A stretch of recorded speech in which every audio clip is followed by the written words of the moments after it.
Edward Snowden, ex-técnico da CIA, Agência Central da Inteligência Norte-Americana, revelou ao mundo documentos que detalham o programa PRISM, de espionagem online nos Estados Unidos. Em nome da segurança nacional, a agência americana coletou dados de dezenas de milhões de cidadãos de todo o mundo.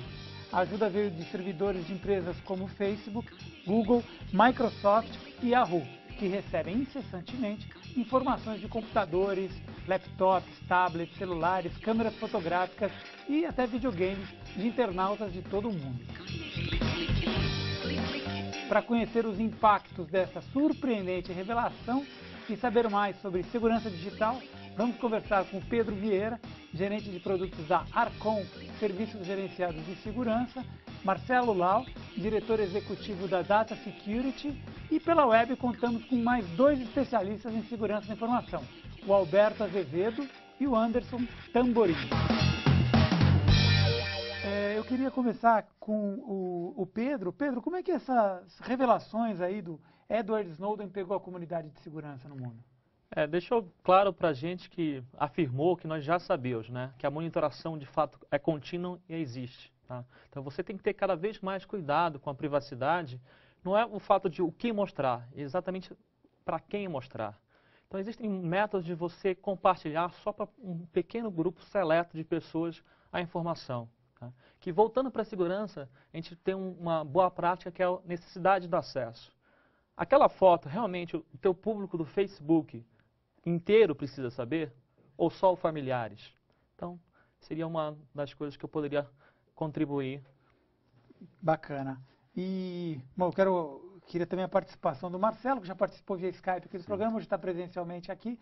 Para você, Marcelo, qual que foi a principal revelação? Bom, eu acho que o fato de deixar claro para o público que existe realmente um processo de coleta de informações, não que venha agora do momento atual da era da informática, mas sim que existe já há muito tempo esses aspectos de inteligência e contra-inteligência, que são utilizados hoje não só por governos, mas por empresas privadas também para a diferenciação dos seus produtos. Na hora que nós descobrimos uma coisa dessa, isso também nos ajuda a ponderar sobre questões de espionagem até industrial, espionagem automobilística e demais outros mercados. Então, quando nós aprendemos situações sobre esses temas, não só nós aprendemos que governos podem vir a ter acesso sobre as nossas informações, e não são somente governos brasileiros, e sim estrangeiros, mas também nós devemos estar cientes que, a qualquer momento que nós venhamos a nos utilizar de serviços que estarão sendo oferecidos por empresas ou países multinacionais, que também poderemos estar oferecendo nossos dados a pessoas que nós não gostaríamos que tivessem nossas informações. Bacana. Quero convidar, então, o Alberto Azevedo para participar dessa conversa. Quer dizer, não existe almoço grátis, né, Alberto? Não existe almoço grátis em lugar nenhum. E esse caso específico que você citou do Edward Snowden, na verdade, a realidade ela é bem mais terrível do que ela parece. Porque esse programa PRISM, ele está sendo baseado, ele está sendo realizado por um novo complexo que a NSA está construindo em Utah. E esse complexo ele é tão gigantesco, de números tão absurdos, que eles chegam a assustar. Vou dar só um exemplo para você. Esse complexo novo que eles estão construindo em Utah, ele vai ter uma capacidade de armazenamento de 1 yottabyte. Poucas pessoas sabem o que é 1 yottabyte. O yottabyte é a maior medida que existe hoje em dia para a gente determinar o tamanho de um arquivo, de coisas armazenadas. É tão absurdamente grande que ninguém se pensou em fazer uma medida maior ainda. E só para você ter uma base de comparação, 1 yottabyte são 1.048.576 exabytes. E o tráfego inteiro da internet de 2010 a 2015 foi de 966 exabytes por ano. Então, a quantidade de informações que o governo americano está armazenando sobre milhões, bilhões de pessoas ao redor do mundo é realmente assustador. E o que a gente pode fazer com isso, Alberto? Olha, é difícil, a gente é bem limitado o que a gente pode fazer hoje em dia, tá? Porque, que nem foi citado no estúdio, realmente, a gente tem, eliminando a NSA de lado, a gente tem que tomar um cuidado todo especial com a privacidade. Mas a partir do momento que a gente bota, nesse caso da NSA e do PRISM, desse denúncia do Edward Snowden, não faz muita diferença os dados já estão públicos, você já publicou eles no Facebook, o Facebook vai passar os seus dados direto para o governo americano. Você pode ter usado as opções de privacidade do Facebook para compartilhar só com os seus melhores amigos. Esses dados estão sendo vazados, entre aspas, de maneira ilegal. Só que o governo americano não está fazendo isso ilegalmente. Ele fez isso legalmente. Ele usou medidas altamente questionáveis para conseguir atingir esse objetivo? Sim, usou. Mas não é ilegal. Se nós já tivéssemos o Marco Civil no Brasil, talvez nós não iríamos impedir que nós fôssemos vigiados. Mas nós iríamos, pelo menos, tornar ilegal essa atitude dentro do Brasil. Só que o marco não foi votado até hoje. E ele entra no Congresso, ele não é votado, não é votado, não é votado, porque não é dos interesses das teles que isso seja votado. No caso, o Marco Civil aqui no Brasil, né? Bacana, estamos nessa luta aí do Marco Civil. Agora Sim. eu queria chamar o Anderson Tamborim, especialista em segurança da informação da Next Layer. E Isso. você, Anderson? Bom, o que eu tenho a dizer para complementar o que o Alberto já falou, que é o seguinte: essa questão de captura de informações digitais, isso sempre foi olhado com um certo misticismo pelo público. E as empresas sempre também trataram isso daí como algo que, assim, teoria da conspiração. Então isso traz à tona que os nossos medos mais profundos, eles são reais, eles acontecem diariamente. Hoje a espionagem digital é vista no mundo corporativo de uma forma muito ampla.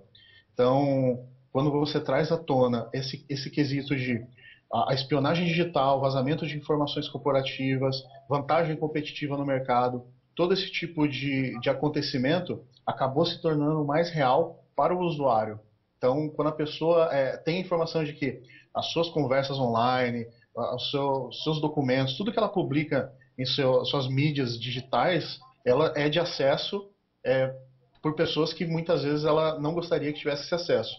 Como a questão do projeto PRISM, que coletou informação e divulgou informação de muitos usuários, isso também traz à luz à tona de que, será que eu tomo cuidado com o que realmente eu devo postar online? Qual é a minha conduta digital? Será que eu tenho os cuidados que muitas vezes as pessoas elas desassociam o mundo virtual do seu mundo real? Isso tem que tomar cuidado que o mundo virtual ele é uma versão ampliada da sua realidade. O que você faz no seu mundo virtual muitas vezes tem um impacto maior do que você faz no seu mundo real, porque nós não temos um determinado cuidado para lidar com essas informações. Então as pessoas têm que passar a se prevenir, levando em consideração se o que eu faço, eu posso ou eu devo. Então acho que as pessoas perguntam muito mais se eu consigo fazer ou se eu devo fazer uso de alguma informação. No caso, smartphone, tablet, hoje a facilidade é muito grande. Então ela acaba gerando muita munição para que pessoas mal intencionadas utilizem e acabem prejudicando ela. Bacana. Pergunta para todos: o uso de software livre, principalmente no governo, pode ajudar a proteger um pouco mais as informações estratégicas brasileiras? Boa parte da informação vai utilizar servidores que já estão na internet desses principais sites, né, como Facebook, Yahoo, entre outros. Então, usando ou não software livre, a questão da privacidade, principalmente do PRISM, vai acontecer a mesma coisa, tá? A informação vai vazar. Então, volta à situação de você ter cuidado, porque a sua voz, seja uma opinião que sua, vai ser ouvida. E isso pode trazer grandes consequências, inclusive com casos recentes de perda de emprego, porque alguém opinou de uma forma mais forte do que deveria. Então, seja por vontade sua, que você publicou, ou seja pelo governo escutando, você vai ser ouvido. Então, tome cuidado com o que você fala. Bacana. Por exemplo, vamos falar de um telefone celular, um caso simples. Esse telefone celular tem Android, um software livre. Se nós começarmos a ponderar dessa maneira, então vamos deixar de utilizar qualquer software que inclusive seja Microsoft, por exemplo. Vamos deixar de usar o Windows. Então vou partir para Android. Hoje, mais da metade dos telefones celulares que saem no mundo, sai com Android. A questão é a seguinte: se eu tiver um telefone celular como esse, com fragilidades, ou com um programa instalado que explore essas tais fragilidades, o meu software livre estará frágil e possibilitará que outros acessem informações. Portanto, ser um software livre ou não é ainda a resposta para me deixar mais seguro. E sim, configurá-lo adequadamente talvez seja uma melhor solução. Vamos lá. Eu costumo dizer sempre que o software é livre, mas não é mágico, entendeu? Realmente, depende, a gente tem que são vários pontos que tem que ser analisados nessa tua questão. Eu acredito, do futuro, realmente acredito que para governos, especificamente para governos e coisas públicas, o software livre seja uma opção melhor do ponto de vista estratégico. Realmente, levando em consideração essa questão de Edward Snowden e como é que chama, essa vigilância em cima da internet, o fato do software ser livre ou não, vai fazer pouca diferença, mas vai fazer diferença em termos de onde o software, onde o servidor está instalado e onde ele está sendo, pode ser, haver o vazamento da informação. O grande problema é que a gente já sabe que essa vigilância não ocorreu e não ocorre só nos Estados Unidos. Empresas de telefonias americanas têm contratos e têm acordos com companhias de telefônicas brasileiras que fornecem as informações nossas para eles do mesmo jeito. Então, você pode ter um servidor com toda a tua aplicação em software livre bonitinho, mas se a companhia telefônica está te espionando, ou seja, é um meio de transporte, fica difícil você fugir, tá? E eu concordo com o que foi dito aí também, que a questão que o ponto de falha sempre vai estar no ponto mais fraco. Enquanto o usuário não tiver uma preocupação maior de que ele tem que levar a parte de segurança a sério, ele tem que tomar mais cuidado com a segurança dele mesmo, as fragilidades vão continuar ocorrendo, porque os programas eles são feitos e eles têm que ser fáceis o suficiente para qualquer pessoa poder usar. Só que a pessoa tem que ter consciência dos recursos que ela está usando e de qual é a exposição dela. E acho que a consciência de segurança é uma coisa que tem que estar sempre sendo renovada, sempre sendo criada e explorada para que as pessoas pensem nisso como algo importante. Mas é extremamente novo, né? As pessoas ainda não conseguiram se educar nesse sentido, né? Não, e a conscientização é muito importante, e por isso que eu até indico para os nossos ouvintes uma cartilha do CERT, que é o Centro de Estudo de Resposta a Incidentes, que é pública, gratuita, e existe uma conscientização de vários pontos muito importantes de uma navegação segura que o nosso usuário pode acessá-la gratuitamente e estudar ponto a ponto, não precisa ler tudo num dia só. Fala muito sobre os dispositivos móveis, compras online. Está aqui no exatamente. site para a gente ver. Bastante didático, uma leitura agradável. Recomendo para familiares e para todo mundo que tiver interesse de aprender mais. Para aprender a fazer comércio eletrônico, para postar no Facebook, exatamente. Hoje você tem várias possibilidades de compra dentro de aplicativo, você proteger seus familiares de acessos indevidos. Está tudo bem explicado aí e é uma fonte liberada pelo governo, que é um órgão, uma administração do governo. Então é muito importante realmente as pessoas estudarem e se conscientizarem que os mesmos perigos, como foram falados, existem no mundo real e existem no mundo virtual. Bacana, fica a dica então, cartilha.cert.br. Só acessar lá, a gente vai colocar o endereço embaixo também, para quem quiser distribuir os familiares. A gente vai fazer um pequeno intervalo e a gente volta já já.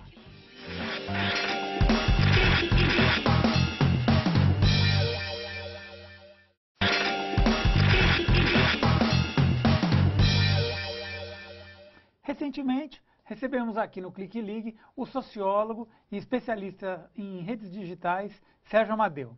Além de ressaltar a importância do Marco Civil da Internet, ele fez importantes revelações sobre como nossa privacidade está exposta na internet.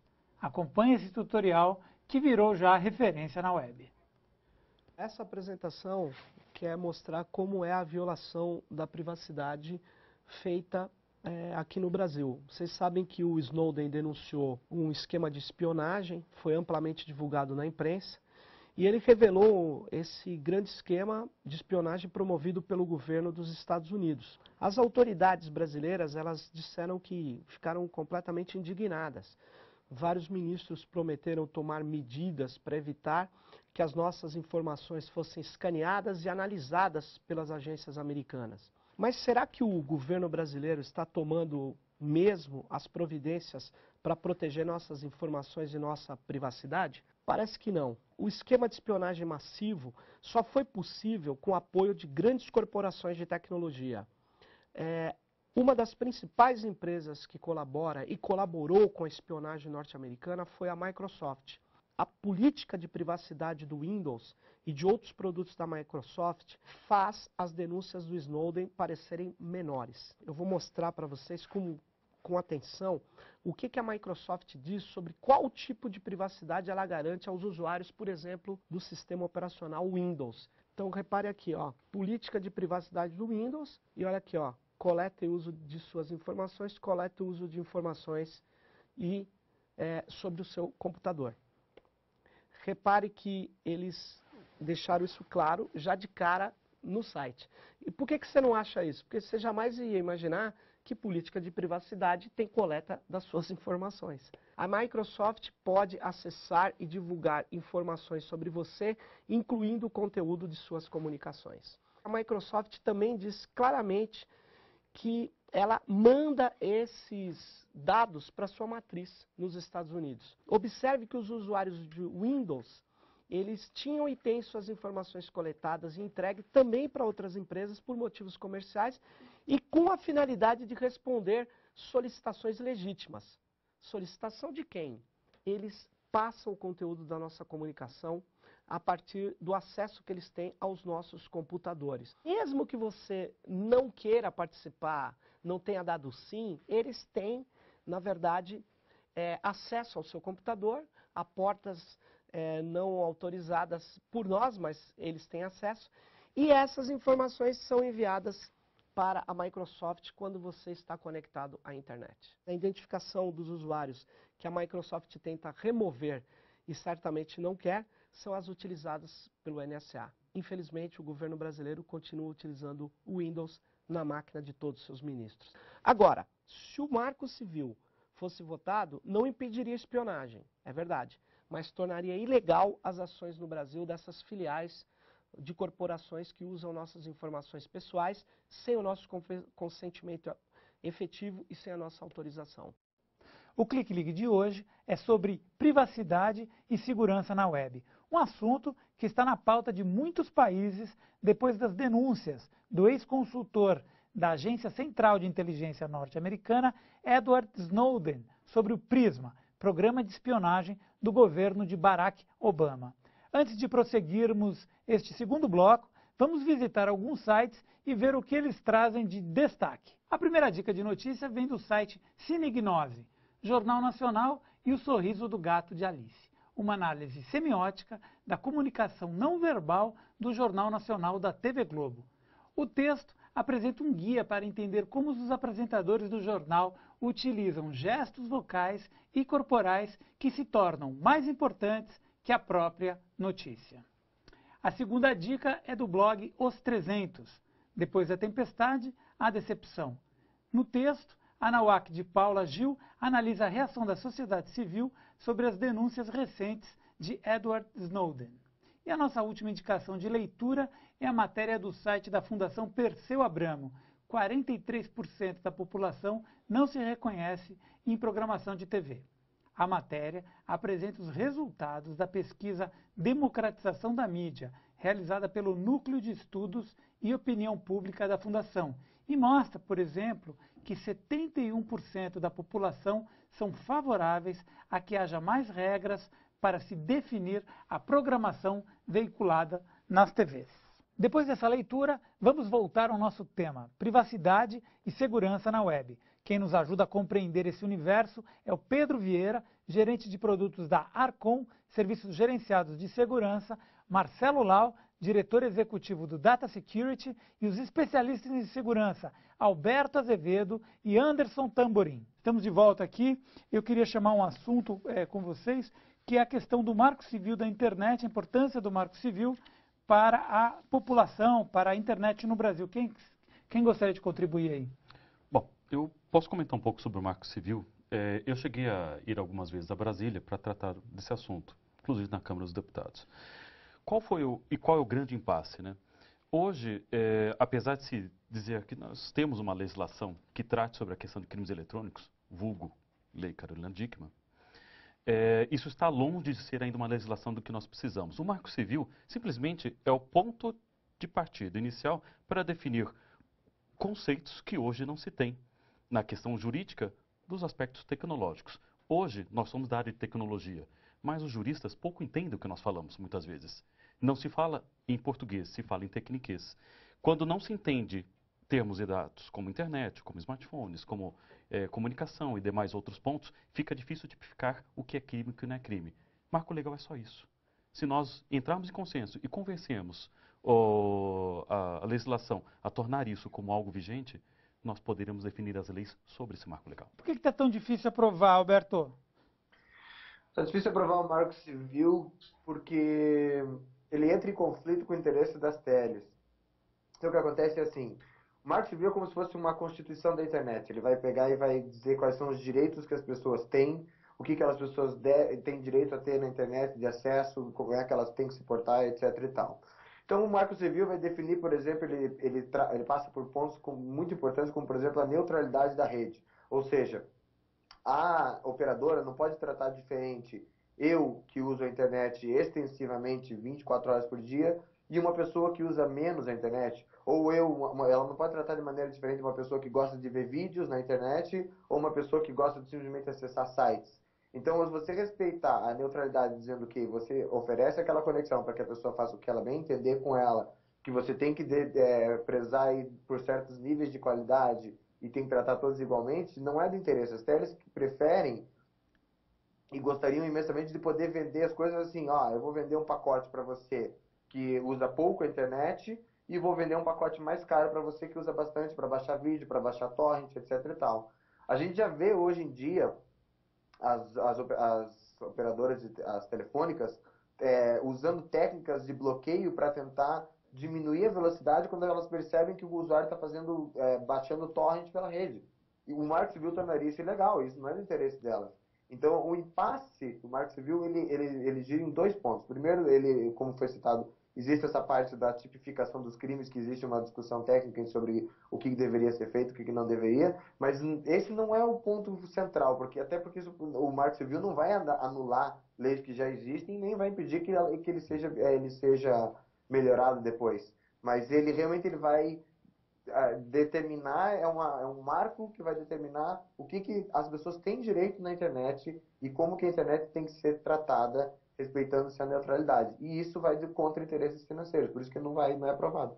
É um assunto bem recente, tá? Que inclusive até o governo americano está tentando aprovar. Tá? O passo que nós demos, que foi a tipificação, que foi a Carolina Dickmann, vulgarmente chamada lei, já foi muito importante para a gente. Eu acho que, naturalmente, em pouco tempo, a gente vai ter novas leis, como marcos que nós estamos comentando, que vão ajudar cada vez mais a manter nossa privacidade, a facilitar o uso dessa ferramenta que não dá para viver sem ela, sem a internet hoje em dia. Então, acho que foi um passo muito importante que já foi dado. Bacana. Bom, eu vi recentemente uma matéria que fala que o Brasil não investe em segurança, você estava até comentando no intervalo. A gente não tem nenhum dispositivo nosso, pesquisa. Falta pesquisa nessa área? Então, na verdade, existe até pesquisa, mas existe dinheiro do governo para ser investido em pesquisa. Entretanto, há um grande gap entre fazer com que esse dinheiro chegue aos respectivos pesquisadores. Então, qual é a grande situação? Há empresas hoje que trabalham com segurança. Nós aqui somos representantes, claro, de empresas de consultoria, que hoje ofertamos nossos serviços. Há hoje empresas de governo e inclusive universidades que têm hoje recursos para poder investir em tecnologia. Só que a grande dificuldade é o seguinte, hoje não se dá valor para um pesquisador. Eu sou mestre, mas ninguém me dá mais valor por eu ter essa titulação. Se eu fosse um doutor, também ninguém me daria mais valor por ter uma titulação maior.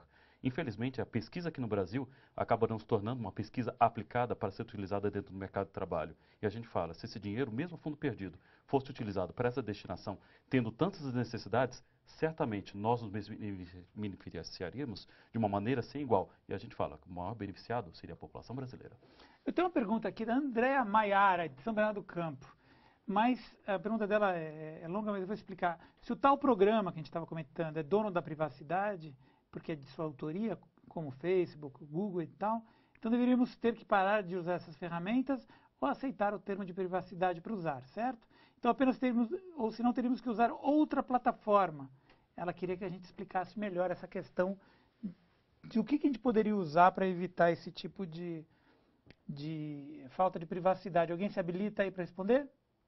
Olha, tecnicamente falando, ela está parcialmente correta. Tecnicamente, a gente deveria simplesmente abandonar as plataformas que a gente já conhece que estão colaborando com o programa de espionagem. Então, tecnicamente, deveríamos abandonar Facebook, Microsoft, Apple, todas essas companhias grandes.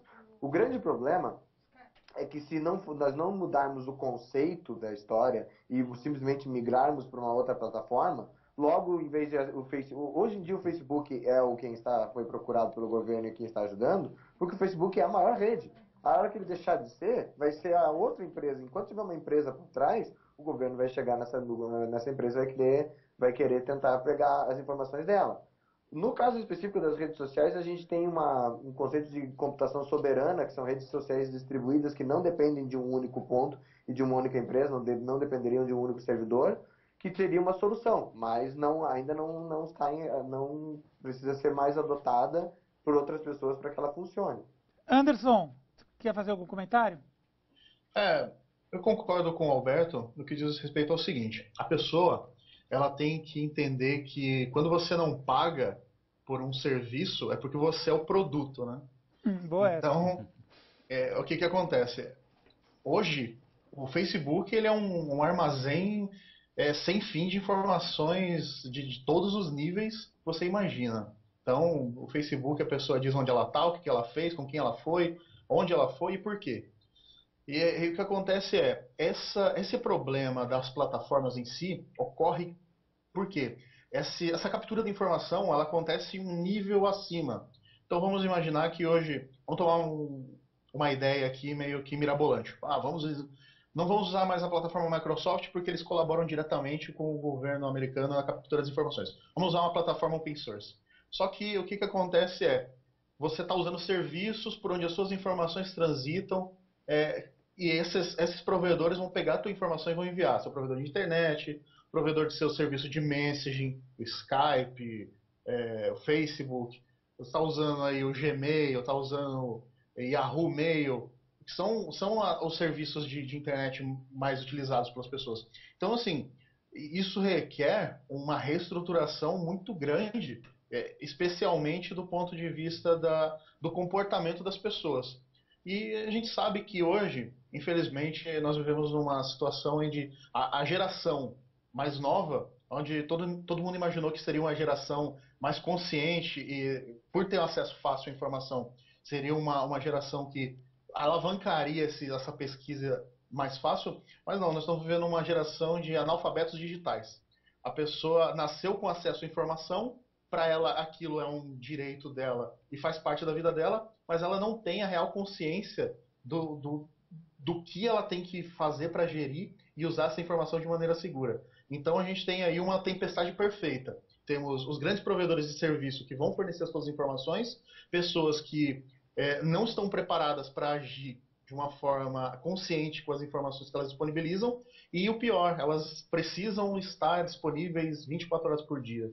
Então, o celular dela transmite informações o dia todo, informações essas que muitas vezes ela não tem nem sequer controle do que está sendo feito com ela. Então, é uma tempestade perfeita. Bacana. Bom, então vamos respirar um pouquinho, né? Depois dessas informações. E a gente volta aí, depois do intervalo, com algumas alternativas, inclusive de segurança, para a gente navegar com mais tranquilidade. Por um pequeno intervalo, a gente volta já.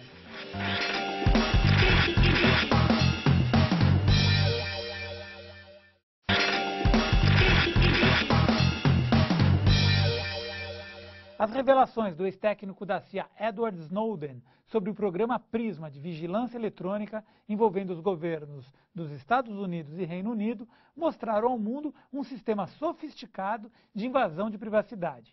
Mas, bem mais perto do que imaginamos, podem existir riscos e perigos que colocam em risco a segurança de crianças e adolescentes. Acompanhe. O SaferNet Brasil é um site que faz campanhas e ações a favor de uma internet mais segura e sem pornografia infantil.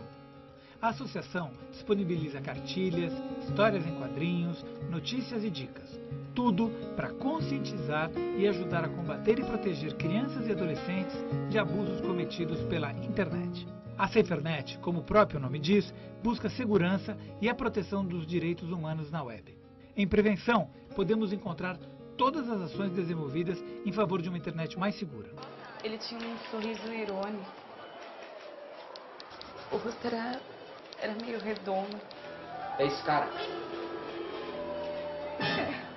Você tem certeza? Identificar os criminosos da internet não é simples. Acesse www.denuncie.org.br e saiba como se proteger.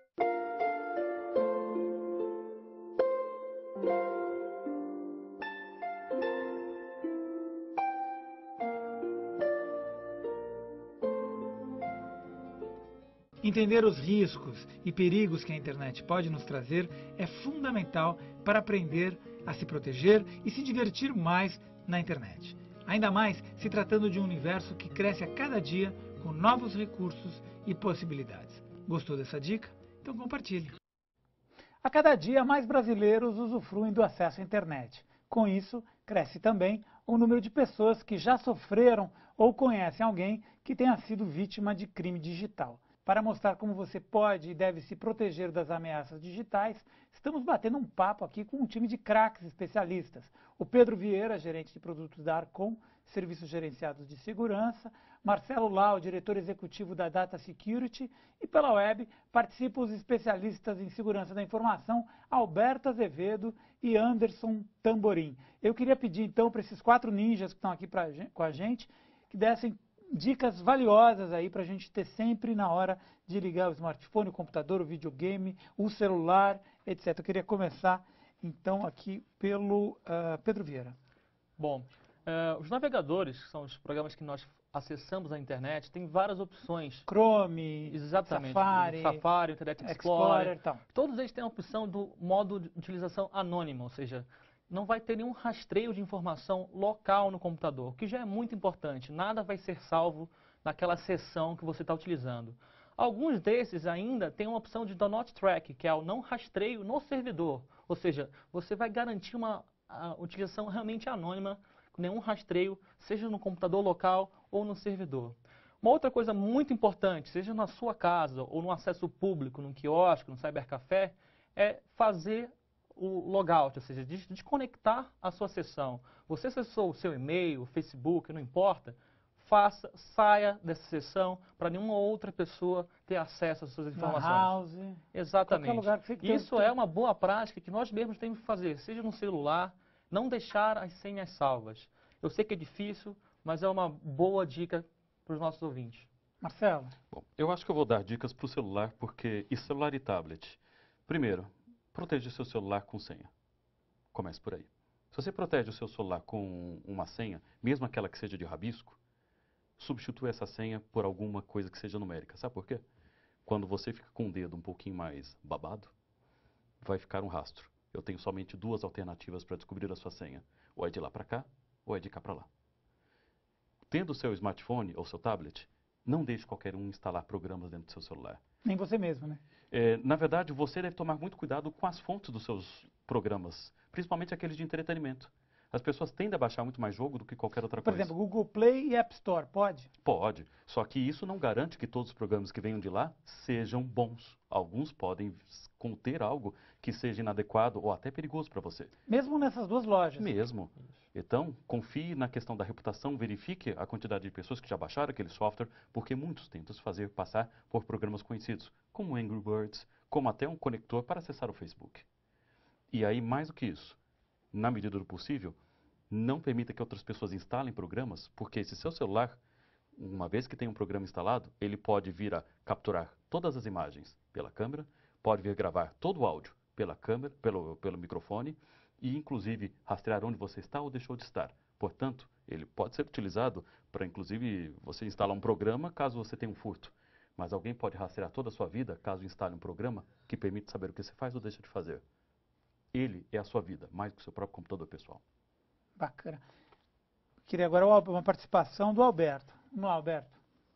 Olha, o que eu posso tentar deixar de conselho para as pessoas é bem aquilo que até o colega falou anteriormente. Eu acho que o bom senso, o cuidado, você está na internet, a internet é um lugar público, você tem que tomar muito cuidado com as informações que você expõe lá. Se a gente deixar um pouco, porque esse negócio da NSA são para pessoas que a NSA está interessada em espionar por algum motivo. Isso não engloba a grande maioria das pessoas. Mas a internet tem outros perigos que não só essa parte de rastreio da NSA. Então você ter um bom senso na hora do que tipo de informação você posta, que tipo de informação você não posta na internet, é muito importante. Eu também queria deixar para quem quiser acessar e tiver interesse, não, mas eu me preocupo com o governo brasileiro, o governo americano, seja lá quem for me espionando na internet, tem um site que chama-se prism-break.org, que ele passa um por um todos os programas, desde navegador, programas de bate-papo, rede social, todos os programas, de ponto a ponto, sistema operacional, quais são as alternativas que você tem para sofrer e tentar sair fora dessa vigilância que se instaurou hoje em dia. Bacana, Anderson. Bom, eu acho que uma dica importante que nunca é muito dizer é que as pessoas têm que manter o mínimo possível o seu computador seguro. Então, você tem que tomar cuidado se o seu sistema operacional está sempre atualizado, se os programas que você usa estão sempre nas versões mais recentes, porque isso você evita de estar usando programas vulneráveis que podem ser facilmente explorados por alguém mal intencionado. E além de tudo, os mesmos cuidados que você tem na sua vida real, a mesma coisa que você não sai para andar num beco escuro sozinho porque é perigoso, você toma cuidado com os sites que você acessa, você verificar se, por exemplo, pessoas que fazem compras online, toma cuidado se o site te provê alguma informação para você poder verificar se ele é um site autêntico, confiável, você não colocar suas informações de cartão de crédito em algum site que pode ser só uma fachada para roubo de informação, e toma muito cuidado com aplicações que você faz download na sua máquina, porque é muito comum as pessoas fazerem downloads em sites, inclusive de pirataria, porque ela não quer pagar pelo software, ela baixa o software lá, a versão que está craqueada, enfim, mas sempre vem alguma coisa junto que pode se instalar na sua máquina e dar acesso a alguém. Algum tipo de trojan, algum aplicativo que vai coletar as suas informações bancárias e enviar para um atacante. Então você tem que sempre manter o seu sistema operacional, seus programas e antivírus sempre atualizado e tomar como precaução sempre usar o bom senso. Você sempre pensar um pouco antes de sair clicando no que você recebe por e-mail ou que você vê por aí na internet. Você tem que tomar um pouco de cuidado, que o bom senso sempre vai ajudar você antes de qualquer outro tipo de sistema de proteção. E fica a dica do ClickLeak também, que quando você for compartilhar alguma foto que você tirou com o teu smartphone, seja um iPhone, um Android, você deve desabilitar. Vamos mostrar aqui para as pessoas que estão aqui com a gente. Você deve entrar na área de configurações, né? Você vem em privacidade, aí você tem serviços de localização. Você deve desconfigurar a câmera, porque se você deixar esse negócio da câmera aqui, ó, as pessoas podem entrar na internet, na sua foto e descobrir a sua localização. É isso mesmo? Perfeito, é isso Exatamente. mesmo. Como é que chama isso? Metadados, hein? Geotag. Geotag. Bacana. A gente tem uma pergunta aqui que eu queria, para a gente encerrar, uma pergunta aqui do Leonardo de São Bernardo do Campo. Deep Web. Conheço amigos que dizem que estão configurando suas máquinas para ter acesso com o intuito de não ser monitorados. Porém, as portas de segurança são todas abertas. Isso não seria um equívoco? Bom, você falou que é usuário de Tor, pode começar. Bom, as portas são realmente, a maior parte delas abertas, tá? Mas a nossa navegação de internet, ela usa apenas duas portas, a porta normal e a porta segura, tá? E através desse mecanismo de porta segura, existem alguns aplicativos como esse, que foi mencionado, o Tor, que você consegue acessar sites, mesmo que a proteção de algum lugar barre, né? Você consegue fazer um acesso anônimo a alguns sites. E isso não é um benefício, tá? Isso não é uma resposta aos males. Isso é uma ferramenta que deve ser utilizada com muita cautela, como o nosso colega comentou. Qualquer aplicativo de fonte não conhecida deve ser realmente analisado com calma, tá? Não saia usando nenhum aplicativo. Existe uma outra dica muito importante, que os mecanismos de busca, como o Google, o Bing na Microsoft, eles verificam a URL, eles verificam o endereço. E se eles tiverem na base deles reconhecidamente como um site malicioso, eles informam para o usuário. Então é muito importante você verificar o status daquele site. Mesmo que você já conheça, vamos ver como é que está a situação dele hoje. Faz uma pesquisa, acha no Google, acha no Bing, e ele vai dar uma resposta muito melhor, muito mais atual de como é que está o status daquele sistema. Agora, teve um pouco tempinho, uma última pergunta. Computadores e tablets são mais seguros que celulares? Computadores e notebooks são mais seguros que tablets e celulares? Bom, qualquer coisa bem configurada é mais segura. Só que existe uma máxima dentro da segurança. Qualquer sistema operacional massivamente utilizado também será massivamente atacado. Usar Apple já não é mais garantia que você estará seguro. Portanto, se você vier utilizar qualquer sistema bem difundido, ele será atacado. Não porque ele é frágil, mas porque um atacante ele tentará atacar em massa, visando obter o maior benefício da quantidade de usuários que o utilizem. Bom, pessoal, então quero agradecer aqui a participação de todos, especialmente a você que sempre nos acompanha. Vamos ficar atento aí às questões de segurança que foram colocadas nesse programa. E para acessar os programas do Clique e Ligue e também a nossa programação, é só acessar o portal tvt.org.br, acompanhar a gente também pelas mídias sociais, facebook.com/RedeTVT, e no Twitter é só digitar @RedeTVT. A gente se encontra aqui na semana que vem ou a qualquer momento pela web. Até lá!